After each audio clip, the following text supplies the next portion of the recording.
The two cabinets on either corner of the cabin were made by Thomas Lincoln, Abraham Lincoln's father. Thomas has kind of gotten a bad rap by historians over the years. He's been presented as a failed farmer. Actually, Tom wasn't really primarily a farmer at all. He was a carpenter.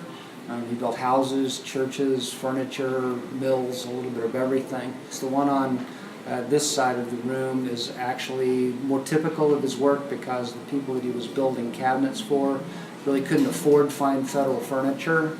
So he built them utilitarian furniture that they could use in cabins. The federal piece on the other side of the cabin is a much more upscale piece that Tom could build for the few people in Spencer County in the early 19th century who could afford a fine federal cabinet.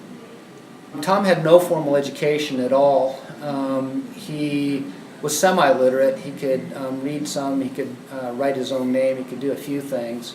But he was essentially uneducated, but he was a fine craftsman. And in order to do the kind of patterns and designs that he inlaid into his furniture, he had to have a functional knowledge of geometry to make sure that all his angles and all his various designs were symmetrical.